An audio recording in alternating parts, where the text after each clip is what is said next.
السلام عليكم ورحمة الله تعالى وبركاته. نتمنى تكونوا بخير وعلى خير.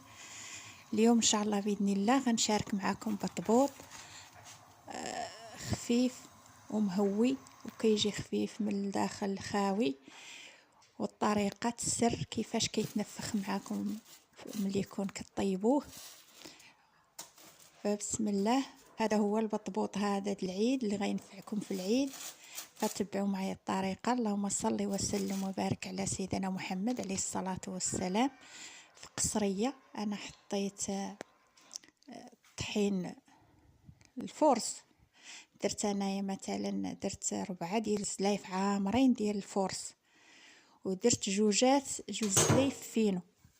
خص ديما يكون الفورس كتر من الفينو باش ما يجيكمش ناشف. صافي، ودرت معلقه ديال الخميره ومعلقه العسل وشويه الملحه. صافي، وغنعجنهم هكا بالماء دافي شويه.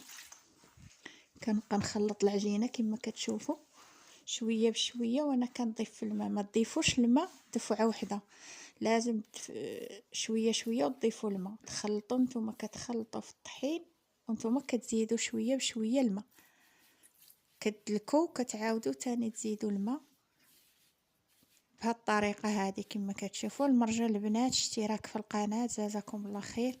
اللي مازال ما اشتركش يشترك، باش ضغطوا على زر الاشتراك باش يوصلكم جميع الفيديوهات ديالي. نتمنى البنات تعاونوا معايا جزاكم الله خير. وهذا هو البنات الفيديو ديالنا اليوم،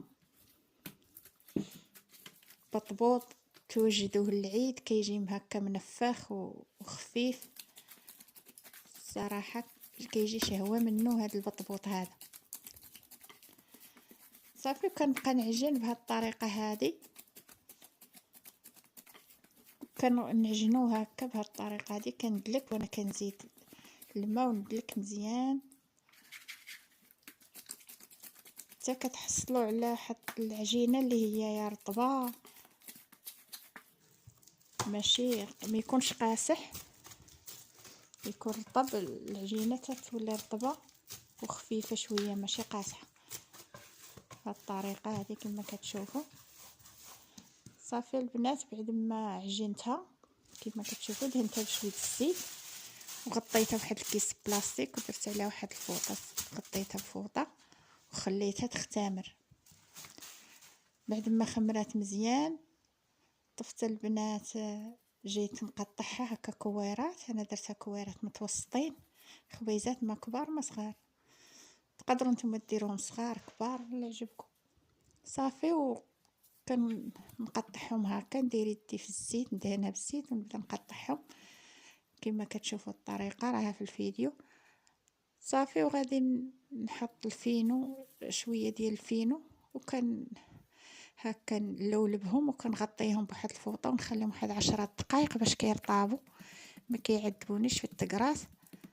صافي، وبعد ما رطابوا انا كنقرصهم هكا وكنفرش واحد المنديل وكنبقى نقرص ونحط فوق منهم فوق المنديل حتى كنكمل ديك الكميه ديال الخبز اللي عندي.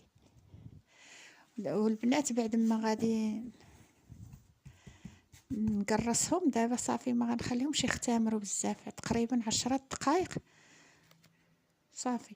صافي وهم بعد ما كملتهم غطيتهم وخليتهم واحد 10 دقائق. دابا درت المقلاة كيسخنوا، انا درت 2 مقلاة باش دغيا نسالي الخبز. صافي، وكنحط الخبيزات ديالنا ها هما. وملي تحطوهم البنات خصكم تبقاو مقابلين مع حداهم. الا خليتهم حطيتوهم وخليتوهم هي كتريق كنقلبها. الا خليتو الخبز وداك كتقساح ديك الجلده من التحت وما كيتنفخش معاكم البطبوط. خصكم تبقى تدوروا فيه هكا بهذه الطريقه هذه وتقلبوا وتشقلبوا حتى كتحمر. صافي، كتبدا تنفخ هكا. ملي خصكم تبقاو يعني تعطيوه وقت في الخبيز، ماشي مثلا ترميوها تمشي ديري حاجه اخرى وهذا، فما كيتنفخش البطبوط، كيقساح يعني وتكون البوطه مرتفعه، ماشي ديك عفوا البوطه تكون ناقصه العافيه هكا يعني. باش يتنفخ خص تكون العافيه مجهده شويه.